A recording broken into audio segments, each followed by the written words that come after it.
রব্বুল আলামিন বাড়াই দিলেন।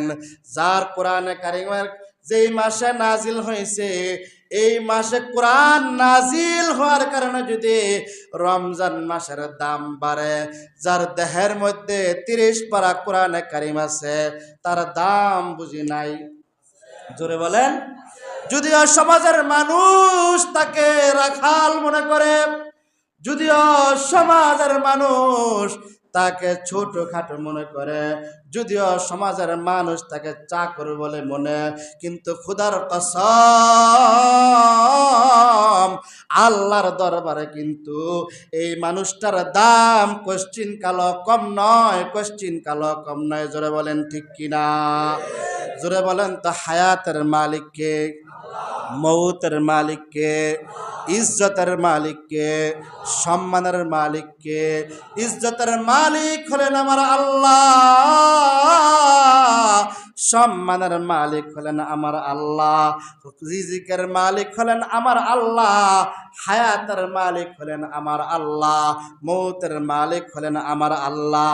তাফসীরের কিতাবের মধ্যে পাওয়া যায়, আল্লাহ রাব্বুল আলামিন যখন হাসরের ময়দানে ওনার কুরসির মধ্যে বসবেন, ওই সময় মুসা নবী তো অনেক দূরের কথা, পয়গম্বর মুহাম্মদ পর্যন্ত ডরে ভয়ে কাঁপতে থাকবে। জোরে বলেন আল্লাহু আকবার। ওই সময় আল্লাহ রাব্বুল আলামিন ডাক দিয়া বলবেন, লিমানিল মুলকুল ইয়াউম লিল্লাহিল ওয়াহিদিল কাহ্হার। আল্লাহ রাব্বুল আলামিন ওই দিন ডাক দিয়া বলবেন, এই দুনিয়ার রাজা বাদশারা আমার কাছে আয়, এই দুনিয়ার মাতবর মেম্বার চেয়ারম্যান আমার কাছে আয়, দুনিয়ার মধ্যে তোর অনেক ক্ষমতা, আয় আয় আমি আল্লাহ রাব্বুল আলামিনের সামনে আয়। আল্লাহ রাব্বুল আলামিন দুনিয়ার বাহাদুরকে ডাক দিয়া বলবেন, কোন বাহাদুর তো অনেক দূরের কথা, নবী আলাইহিস সালাতু ওয়াস সালাম ওরা কাঁপতে থাকবে, এমনকি মুহাম্মদ পর্যন্ত অজরে কান্না করতে থাকবে আর কাঁপতে থাকবে। জোরে বলেন আল্লাহু আকবার।